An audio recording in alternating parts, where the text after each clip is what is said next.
అందరికీ నమస్కారం. నా పేరు రమ. 7 అడుగుల పయనం సీజన్ 2 61వ భాగం. రచయిత కన్నమ్మ గారు. మను తప్పకుండా చూస్తారు. అప్పుడు మీరు నా దగ్గరికి వచ్చినా నేను మాత్రం రాను, చూస్తూ ఉండనని కోపంగా బాధగా చెప్పి తన డ్రెస్ తీసుకొని ఇంకో బెడ్రూమ్లోకి వెళ్తుంది. ఈ అమ్మాయి ఏంటి ఇలా మాట్లాడుతోంది? నిజంగా అలా జరుగుతుందా?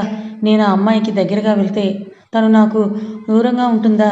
అసలు అలా జరుగుతుందా? నోను, అలా ఎప్పటికీ జరగదు అని అనుకుని అతను కూడా ఫ్రెష్ అప్ అయ్యి రెడీ అవుతాడు. మధు, రౌడీ బాస్, మీరు చెప్పినట్టుగా అమ్మాయిని ఫాలో అయ్యాం. ఆ అమ్మాయి ఇంకా మధు ఇద్దరూ కూడా రిసార్ట్లోనే ఉన్నారు అని అంటాడు. రిసార్ట్లోనా అని అడుగుతాడు వినయ్. ఎందుకు అని అంటూ, అక్కడ వాళ్ళ క్లయింట్స్ ఎవరో పార్టీ పెట్టారు బాస్, అందుకే అక్కడే ఉన్నారు అని అంటాడు ఆ రౌడీ. కాసేపు ఆలోచించి, మీరు ఆ అమ్మాయిని ఆ పార్టీ నుండే ఎత్తుకొచ్చేయండి అని అంటాడు వినయ్. బాస్, పార్టీ నుండా అని ఆ రౌడీ అడుగుతాడు. అదే కరెక్ట్. అందులోనూ అందరూ పార్టీ మూడ్లో, ఎవరిని ఎవరు పట్టించుకోరు. అప్పుడే టైం చూసి దాన్ని తెచ్చి నా దగ్గర పడేయండి అని అంటాడు వినయ్. అలాగే బాస్, మీరు చెప్పినట్టు చేస్తామని రౌడీ అంటాడు. ఒక విషయం మాత్రం బాగా గుర్తుపెట్టుకోండి, ఇకనైనా తారుమారయ్యి మీరు కనుక దొరికితే లేదా ప్లాన్ మిస్ఫైర్ అయితే మీకు ఈ భూమి మీద నూకలు ఉండవని కోపంగా అంటాడు వినయ్. రౌడీ అతని కోపానికి భయపడి, అలాగే బాస్, జాగ్రత్తగానే పని ఫినిష్ చేస్తాము అని అంటాడు. వినయ్ వెళ్ళండి అన్నట్లుగా లుక్ ఇవ్వడంతో రౌడీ వెళ్ళిపోతాడు అక్కడి నుంచి. ఆ రోజు పార్టీలో మీ అక్క తర్వాత నిన్ను చూశాను కదా, భలే ఉన్నావే నా పిల్ల. ఈరోజు నిన్ను నా దాన్ని చేసుకొని మీ నాన్నకి ఎక్కడ లేని అప్రశాంతత ఇవ్వాలి అని అనుకుంటున్నాను. సారీ మనస్విని, నాకు నీ మీద కోపం లేదు, కానీ నీ అక్క బావ అమ్మ నాన్న ఇంకా నువ్వు ప్రేమిస్తున్న వాడంటే కోపం. వాళ్ళ మీద కోపం ద్వేషం తీర్చుకునే సువర్ణ అవకాశానివి నువ్వే, అందుకే నిన్ను ఎత్తుకొచ్చే ప్లాన్లో ఉన్నానని అనుకుంటూ మను ఫోటో చూస్తూ ఉంటాడు వినయ్. మధు ఇద్దరు కూడా రెడీ అయ్యి పార్టీ జరిగే ప్లేస్కి వెళ్తారు. మను అన్కంఫర్టబుల్గా ఫీల్ అవ్వడం చూసి అంతా బాగానే ఉందా అని అడుగుతాడు.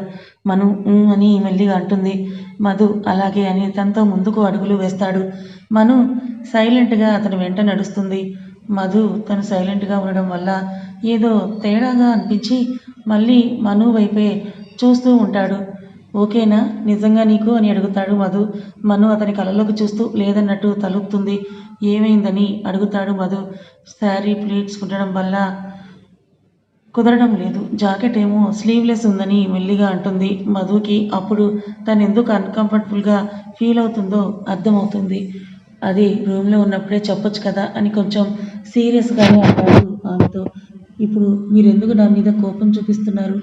నేను కరెక్ట్గా సెట్ చేసి పెట్టుకున్నాక కూడా శారీ ఉండకపోతే అది కూడా నాదే తప్ప అని తను కూడా గట్టిగా మాట్లాడుతుంది.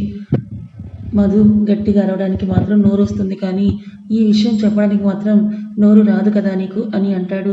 మీరు ఇలా నా మీద అరుస్తూనే ఉండడానికి నా ప్రాబ్లం అడిగారా అని సీరియస్గా అడుగుతుంది. మధు ఒక సీరియస్ లుక్ ఇచ్చి చుట్టూ చూస్తాడు. అతను ఎందుకు చుట్టూ చూస్తున్నాడు అనేది అర్థం కాక అతన్ని అయోమయంగా చూస్తూ ఉంది. మను ఏం చూస్తున్నారని అడుగుతుంది. కొంచెం దూరంలో బాత్రూమ్ ఉండడం చూసి నాతో రా అని అంటూ తన చేయి పట్టుకొని ఆ బాత్రూమ్ వైపు తీసుకొని వెళ్తాడు మధు ఫోర్స్గా ఆ బాత్రూమ్ డోర్ ఓపెన్ చేయగానే ఒక యంగ్ కపుల్ అందులో నుంచి కంగారుగా బయటికి పరిగెడతారు. మను ఇంకా మధు వాళ్ళు అలా కంగారుగా వెళ్ళడం అయోమయంగా చూస్తారు. 2 క్షణాలకి మధుకి వాళ్ళు ఎందుకు అలా కంగారుగా వెళ్ళారో అనేది అర్థమయ్యి అదేం పట్టించుకోకుండా రా అని మను చేయి పట్టుకుని లోపలికి తీసుకొని వెళ్తాడు. మను బొమ్మల అతని వెంట నడుస్తుంది. నేను అటువైపు తిరిగి ఉంటాను, నువ్వు నీ శారీ కొంగు తీసి నాకు ఇవ్వు అని అంటాడు మను ఇస్తే మీరేం చేస్తారని అడుగుతుంది. నీ చీర నేను కట్టుకుందామని అడుగుతున్నాను అని అంటాడు మధు వెటకారంగా. మను చిచ్చి, మీరు చీర కట్టుకోవడం ఏంటి, అలా చేయడం బాగోదు అని మధు చీర కట్టుకున్నట్టుగా ఊహించుకొని అంటుంది. మను ఏయ్, నేను ఏదో అంటే నిజంగా అదే అనుకుంటావేంటి నువ్వు అని సీరియస్గా అంటాడు మధు. మరి నేను చీర తీయడం ఏంటి అని కొంచెం కంగారుగా అడుగుతుంది మను. ఏయ్, పిచ్చిగాని పట్టిందా నీకు? నీ చీర సెట్ చేయడానికే ఇవ్వమని అడుగుతున్నాను అని అంటాడు మను సరే అని అనడంతో మధు వేరే వైపు తిరుగుతాడు. మధు ముందుకు తిరగడంతో మను తన చీర కొంగు మెల్లిగా తీస్తుంది. మను ఆ కొంగు తీస్తూ, మధు గారు ఇందాక ఆ కపుల్ ఎందుకలా వెళ్ళిపోయారు అని అడుగుతుంది మను. మధు, అది నీకు ఇప్పుడు అవసరమా అని చిరాగ్గా అంటాడు. అదేంటండి, డౌట్ అడిగితే కూడా అలా అంటున్నారేంటి మీరు అని అంటుంది మధు. చెత్త డౌట్స్ అడిగితే ఇంకేమనాలి అని అంటాడు. చెత్త డౌటా అని అంటుంది మను. మరి కాకపోతే మంచి డౌటా? వాళ్ళు ఏం చేస్తున్నారనేది కూడా నీకు తెలియదా? తెలియకుండానే నా మీద ప్రేమ అని వెంటపడేదానివా అని కోపంగా అంటాడు మధు. మను చీర కొంగు అతనికి అందిస్తూ అతను అన్న మాటల గురించి ఆలోచిస్తూ, అంటే వాళ్ళు ఇక్కడ అని ఏదో అర్థమైనట్టు కంగారుగా అడుగుతుంది. మధు ఆమె కొంగు తీసుకుని సెట్ చేస్తూ అని అంటాడు. చిచ్చి అని అంటుంది మను. మధు ఫీల్ అయిన చాలే కానీ ఇదిగో ఇలా కొంగు వేసుకో అని మను కొంగును ముడివేసి ఆమె స్ట్రాప్ స్లీవ్ దగ్గర సెట్ చేసుకోమని వెనక్కి తిరిగి తన చేతికిస్తూ అంటాడు. మను అని అంటూ అతని చేతి నుండి కొంగు తీసుకుంటూ ఎందుకంత తొందరపడుతున్నారు అని అంటుంది. మధు ఆమె వైపు అలా చూస్తూ ఉండిపోయాడు. జాకెట్ తనకి కరెక్ట్గా సరిపోయి తన స్ట్రక్చర్ కనిపిస్తూ భుజాలు ఇంకా నడుము పాలరంగు పూసుకొని పున్నమి చందమామలా మెరిసిపోతూ ఉంటే ఆమె శరీరం అతనిని ఆకట్టుకుంటుంటే అలానే చూస్తూ ఉన్నాడు మధు ఏం మాట్లాడకపోయేసరికి తన కొంగు కూడా సరిగ్గా చేసుకోవడంతో వెళ్దామా ఇంకా అని అంటుంది మధు ఆమె మాటలకు తేరుకొని అని అంటాడు. మను వెళ్దామా అని అంటుతానని అంటుంది మధు. ఇప్పటికే మనకు చాలాసేపు అయింది, మళ్ళీ మన గురించి కూడా ఎలానూ అనుకుంటారు, వెళ్దామని అంటాడు. చిచి అలా అనకండి, మన మధ్య అలా జరగడం ఏంటి, చెత్తగా ఉంటుంది. అలా చెట్లమ్మట పుట్లమ్మట ఇలా బాత్రూమ్స్లో చేసుకోవడం ఏంటి? నేను మన పెళ్ళయ్యాక మంచి ముహూర్తం చూసుకొని చేసుకోవాలి. నేను ఎన్నో కలలు కంటున్నాను అని అంటుంది మధు ఆమె మాటలకి తల కొట్టుకుని పగటి కలలు బాగానే కంటున్నావులే కానీ పద అని అంటూ ఆమె చేతిని పట్టుకుని బయటికి తీసుకుని వెళ్తాడు. అతను అలా తీసుకుని వెళ్తుంటే మధుతో ఆమెకి 7 అడుగులు అయిపోయినట్టుగా అనుకుంటూ ఉంటుంది మను. ఇద్దరు పార్టీ జరిగే ప్లేస్కి వెళ్తారు. మధు క్లయింట్స్తో మాట్లాడుతూ ఉంటే మధు చేత అతని ఫీలింగ్స్ ఎలా చెప్పించాలని ఆలోచిస్తూ అటు ఇటు చూస్తూ ఉంటుంది. అక్కడ దూరంగా డ్రింక్స్ ఉండడంతో అక్కడికి మెల్లిగా వెళ్తుంది. ఆయనకి డ్రింక్ తాగిపిస్తే చెబుతారో లేదో తెలియదు కదా, మళ్ళీ అన్నయ్య వదినతో చేసినట్టు ఈయన కూడా చేస్తే అమ్మో నా వల్ల కాదు, అందుకే ఆయన తాగకూడదు. కానీ నా మీద ఫీలింగ్స్ ఎలా చెప్పాలి, ఎలా అని అనుకుంటూ ఆ డ్రింక్స్ వైపు చూస్తూ ఉంటుంది. మధు కళల నుంచి మను రూపం అలానే కదులుతూ ఉంటే మను కోసం అతని కళ్ళు వెతకడం మొదలుపెట్టాయి. ఆమె దూరంగా డ్రింక్స్ దగ్గర ఉండడం చూసి ఈ అమ్మాయి ఏంటి అక్కడుంది, కొంపదీసి అవి కానీ తాగుతుందా, అమ్మో నార్మల్గానే నేను తనను భరించలేను, ఇంకా తాగితే అస్సలు భరించలేనని అనుకుంటూ అతని క్లయింట్కి చెప్పి ఆమె దగ్గరికి వెళ్తాడు. ఆమె దగ్గరికి వెళ్తున్న కొద్దీ మను ఆ డ్రింక్స్ వైపు చూస్తూ ఉంటే తన ముందు కూర్చున్న వ్యక్తి ఆమెని చూస్తూ ఉండడం చూస్తాడు మధు. వీడేంటి ఆ అమ్మాయిని అలా చూస్తున్నాడు అని అనుకుంటూ అతను దగ్గరికి వెళ్ళేసరికి ఆ వ్యక్తి మధు రావడం గమనించినట్టు అక్కడి నుంచి వెళ్ళిపోతాడు. మధుకి ఒక క్షణం ఏదో అనుమానం అనిపించినా మళ్ళీ వెంటనే నార్మల్ అని అనుకుని మను ముందుకు వెళ్ళి నీకు తాగే అలవాటు కూడా ఉందా అని అడుగుతాడు. మను చిచి ఏమంటున్నారు మీరు, నేను త్రాగడం ఏంటి అని అంటుంది. ఇందాక నుంచి అన్నిటికీ చీచి అని అంటున్నావు ఏంటి అని ఒక విధంగా ఫేస్ పెట్టుకుని అంటాడు మధు. మీరు అడిగేవి అలా ఉంటే నేనేం చెయ్యాలి అని అంటుంది మను అమాయకంగా మొహం పెట్టుకొని. మధు ఓరిది నేసాలు అని అనుకుంటూ తాగను అన్నప్పుడు మరి ఇక్కడికి ఎందుకు వచ్చావు నువ్వు అని అడుగుతాడు. దానికి మను తాగే వాళ్ళే ఇక్కడ కూర్చోవాలని రూల్ ఉందా అని అడుగుతుంది. ప్రతి ప్రశ్నకి నీ దగ్గర ఆన్సర్ రెడీగా ఉంటుంది కదా అని అంటాడు మను నా దగ్గర ఉంటుంది కానీ మీరే నా ప్రశ్నలకు సరిగ్గా ఆన్సర్ ఇవ్వరు అని అనుకుంటూ మధుని తన మనసులో తిట్టుకుంటూ ఉంటుంది. ఆమె తిట్టుకోవడం వలనో లేక ఇంకేదో కానీ మధుకి ఒక్కసారిగా దగ్గు రావడం స్టార్ట్ అయింది. మధు అలానే దగ్గుతూ ఉంటే అయ్యో నేను తిట్టుకోవడం వల్లే మీకు ఇలా కఫ్ వస్తున్నట్టుంది బాగా, ఎలా అని అనుకుంటూ కంగారు పడుతూ పక్కనే ఉన్న డ్రింక్ని చూసి ఆరెంజ్ జ్యూస్ అనుకుని ఫాస్ట్గా మధుకి తల మీద చిన్నగా కొడుతూ తాగిపిస్తుంది మధు ఆ జ్యూస్ తాగి కొంత కుదుట పడ్డాక మను వైపు చూస్తాడు. ఇప్పుడు ఓకేనా అని అడుగుతుంది. అని తన చేతిలో ఉన్న గ్లాస్ చూస్తాడు. ఆ గ్లాస్లో ఇంకొంచెం డ్రింక్ అలానే ఉండడం చూసి అది జ్యూస్ కాదని అర్థమై ఏ మనసుని ఇదేంటో తెలుసా నీకు అని అంటాడు మధు. నారింజ పండు జ్యూస్ కదా సార్ అని అంటుంది మను. ఇది బత్తాయి జ్యూస్ కాదు, టకీలా డ్రింక్ అని అంటాడు మను. అయ్యో ఇది టకీలా కాదు, షకీలా కాదు సార్, ఆరెంజ్ జ్యూసే అని అంటూ తను టేస్ట్ చేయడానికి మిగిలిన జ్యూస్ని తాగుతుంది. మొత్తం తాగాక మీరు అబద్ధం చెప్తున్నారు సార్, ఇది బత్తాయి రసమే, చాలా టేస్టీగా ఉంది అని అంటూ ఇంకో గ్లాస్ తీసుకొని తాగుతుంది. మనస్విని వద్దు తాగకు అని మధు చెప్తున్నా కూడా వినకుండా తాగేస్తుంది మను. అయ్యో దేవుడా, ఈ అమ్మాయి ఏంటి ఇలా తాగేస్తుంది అని అనుకుంటూనే మనుని ఆపే ప్రయత్నం చేస్తుంటాడు మను అతని మాటలు పట్టించుకోకుండా 2 గ్లాసులు తాగేసి, సార్ నారింజ రసం మంచిదని మా మమ్మీ చెప్పింది, మీరు కూడా తాగండి అని అంటూ అతను వద్దని అంటున్నా కూడా వినకుండా అతని చేత బలవంతంగా తాగిస్తుంది మధు. ఆమె కంట్రోల్ చేయలేకపోయాడు. అతను గ్లాస్ తాగగానే అతనికి కూడా ఇంకా ఇంకా తాగాలనిపించి మనుని ఆపకుండా తను కూడా మనుతో కలిపి ఇంకో 3 గ్లాసులు తాగుతాడు. వీళ్ళని చాలాసేపటి నుంచే గమనిస్తున్న రౌడీలో ఒకరు, రే అక్కడ అమ్మాయి మత్తులో తులుతోంది, మెల్లిగా ఎవరికి అనుమానం రాకుండా ఇక్కడి నుంచి తీసుకువెళ్దామని అంటాడు. అలాగే అన్న అని మెల్లిగా మను దగ్గరికి వెళ్తారు. మను బాగా తాగాక తనకి మత్తుగా అనిపిస్తుంటే మధు వైపు చూసి, ఓయ్ నాకు చాలా మత్తుగా ఉంది, నేను పడుకుంటానని, నన్ను రూమ్కి తీసుకొని వెళ్ళు అని అంటుంది. మధు నువ్వే నన్ను తీసుకెళ్ళని మత్తులో అంటాడు. నేను ఆడపిల్లను కదా, నేను నిన్నెలా తీసుకువెళ్ళాలి, నువ్వే నన్ను ఎత్తుకొని తీసుకువెళ్ళాలి అని అతని మీద పడుతూ అంటుంది. మధు అని అంటూ సరేరా అని కొంచెం దూరం నడిచాక కారిడార్ నుండి తన చేతుల్లోకి ఎత్తుకున్నాడు. ఓ నా బేబీ చూడు ఎంత బాగా నన్ను ఎత్తుకున్నాడు, ఇలా నాకు ఎప్పుడు దగ్గరగా ఉండొచ్చు కదా, ఎప్పుడు చూడు చిరుబుర్లాడుతూ ఉంటావేంటి అని అడుగుతుంది మధుని తీసుకువెళ్ళడం చూసి ఆ రౌడీలు కూడా కొంచెం దూరంగా వాళ్ళని ఫాలో అవుతూ ఉంటారు. అప్పుడే వాళ్ళకి వినయ్ నుండి కాల్ వస్తుంది. వినయ్ నుండి కాల్ రావడం చూసి ఫోన్ లిఫ్ట్ చేస్తాడు ఆ రౌడీ. రే ఆ మనస్విని కిడ్నాప్ చేశారా అని అంటాడు వినయ్. రౌడీ లేదు బాస్, అదే పనిలో ఉన్నామని అంటాడు వినయ్. ఇంకేదో అనేలోపే అప్పుడే మధు మాట్లాడే మాటలు వినిపిస్తూ ఉంటే మౌనంగా ఉంటాడు మధు మత్తుగా. నేను నాలో ఒక మీ అక్క దగ్గర తప్ప ఇంకెవరి దగ్గర ఉండలేనని అంటాడు. ఆ మాట విన్న మను ఇంకా వినయ్ కూడా షాక్ అవుతారు. వినయ్ మధు మాటలు ఇంకా కరెక్ట్గా వినాలని, నేను వాడి మాటలు వినాలి, అతని మాటలు వినేలా వాడి దగ్గరికి వెళ్ళండి గట్టిగా అనడంతో మధు వాళ్ళకు కొంచెం దగ్గరగా వెళ్తారు ఆ రౌడీలు. మా అక్కన అని ఆశ్చర్యంగా అడిగింది మను. అవును మీ అక్క అంటే నాకు ప్రాణం అని అంటాడు మను ఇంకా వినయ్ ఆ మాట విని షాక్ అవుతారు. మీరు అనేది ఆశ్చర్యంగా ఉంది అని మధు మొహం తడుపుతూ అంటుంది మను. అవును మనసుని, మీ అక్కకి నాకు ఎప్పటి నుంచో పరిచయం ఉంది, గత 10 ఏళ్లుగా తను నా ప్రాణం అనుకుని ఉంటున్నాను అని అంటాడు మధు. అయితే మీరు మా అక్కను ప్రేమిస్తున్నారా అని బాధగా చూస్తూ అడుగుతుంది మను.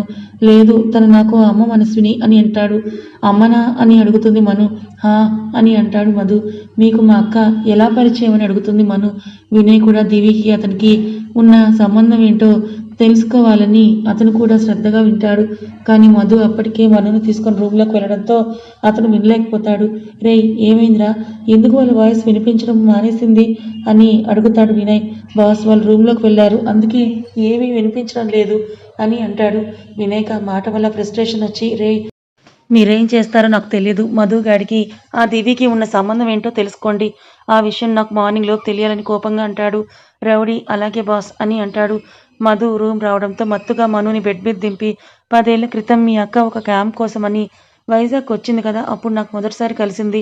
నేను మా అమ్మని మిస్ అవుతూ హాస్టల్ నుండి బయటకు వచ్చాను, అక్కడి నుంచి బీచ్కి వెళ్ళాను. అప్పుడే మీ అక్క ఫ్రెండ్స్తో అక్కడికి వచ్చింది. డల్గా ఏదో చూస్తున్న నా దగ్గరికి వచ్చి మాట్లాడింది. మీ అక్క పేరు మా అమ్మ పేరు ఒకటే అయినందువల్ల ఏమో మీ అక్కకి బాగా కనెక్ట్ అయ్యాను. అదే టైంలో మీ అక్కతో సహా అక్కడ ఉన్న ఆడపిల్లల్ని కిడ్నాప్ చేశారు.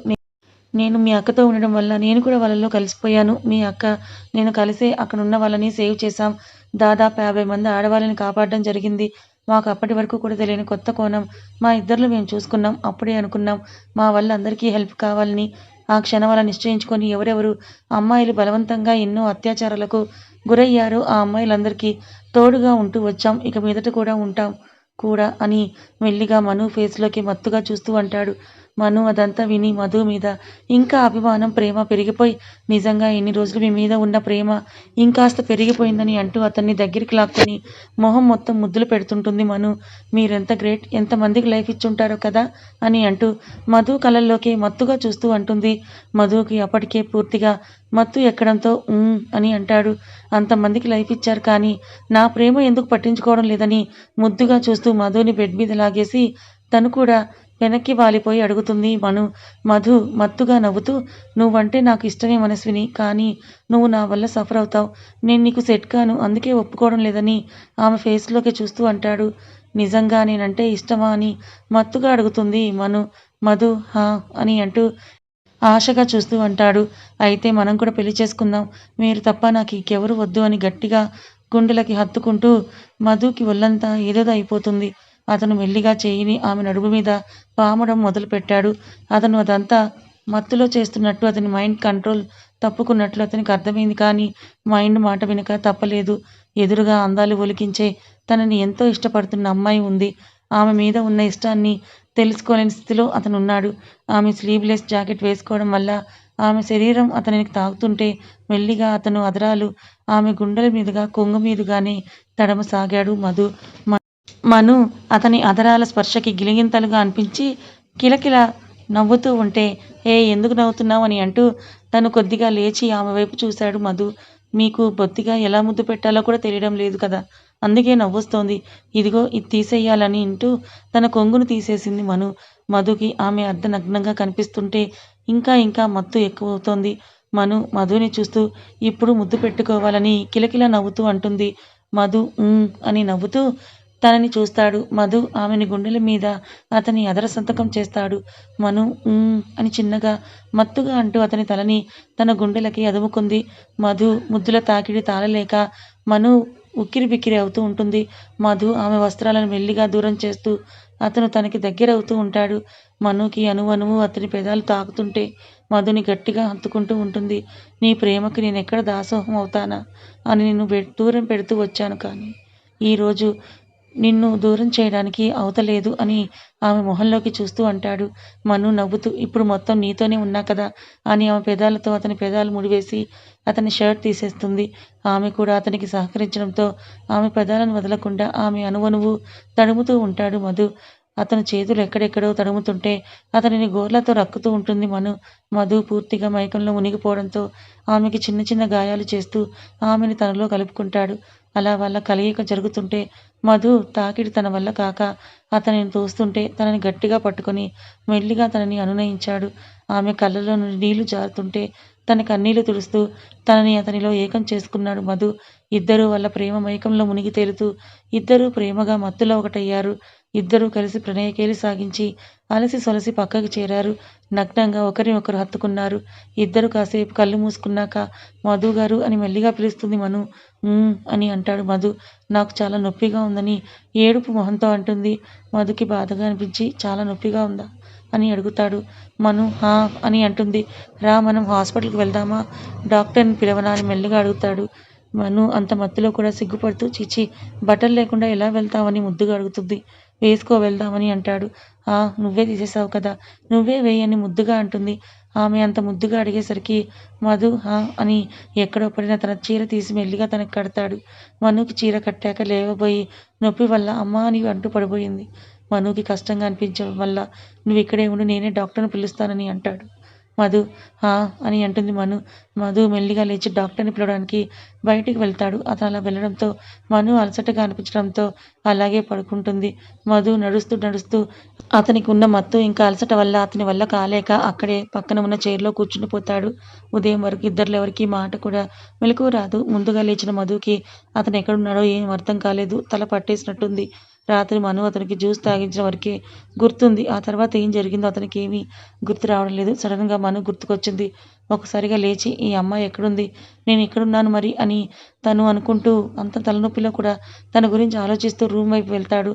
మనుకి చిన్నగా నొప్పి వల్ల మెలకువ రావడంతో అటు ఇటు కదులుతూ మెల్లిగా లేస్తుంది.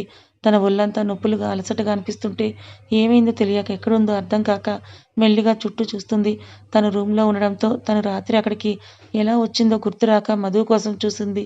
అప్పుడే మధు కూడా అక్కడికి రావడంతో ఆర్ యూ ఓకే అని మనుని చూసి అడుగుతాడు. మను అని నొప్పిగా అనిపిస్తున్నా కూడా మెల్లిగా అంటుంది. ఓకే, ఫ్రెష్ అప్ అవ్వు, వెళ్దాం, ఐఎమ్ నాట్ ఫీలింగ్ గుడ్ అని అంటాడు. మను నాకు కూడా మధు గారు అని మెల్లిగా లేవబోయి పడిపోయింది. మధు ఏమైందని అడిగితే ఏం లేదు, స్టమక్ పెయిన్ అంటుంది. నడవలేకపోతున్నానని చెప్తుంది. అవునా, అయితే మెల్లిగా రా, నేను నీకు హెల్ప్ చేస్తానని మనుని పట్టుకుని నడిపిస్తాడు. మనుని డ్రాప్ చేసి, నువ్వు పార్టీ వల్ల బాగా అలసిపోయినట్టున్నావు, ఈ రోజుకి రెస్ట్ తీసుకో అని అంటాడు. మను హా అని వాళ్ళ ఇంట్లోకి వెళ్ళి ఫ్రెష్ అయి పడుకుంది. 2 రోజుల వరకు తన కండిషన్ పూర్తిగా సెట్ కాదు. మధుకి కూడా అంతగా బాలేకపోవడంతో అతను కూడా పెద్దగా మను గురించి పట్టించుకోడు. ఇద్దరికీ వాళ్ళ మధ్య జరిగింది గుర్తులేక నార్మల్ అనుకుని వదిలేశారు. మధు దివికి ఏదో రిలేషన్ ఉందని అర్థమయ్యి వాళ్ళ గురించి పూర్తిగా తెలుసుకోమని చెప్పడంతో వినయ్ మనుషులు ఆ టైంలో మనుని కిడ్నాప్ చేయడం గురించి వదిలేసి ఆ పనిలో పడతారు. వినయ్కి దివి ఇంకా మధు ఎంగేజ్మెంట్ తర్వాత కలవడం చూసి వాళ్ళు ఇద్దరు ఫ్రెండ్స్ అని తెలుస్తుంది. కథ ఇంకా ఉంది. Thank you so much for watching.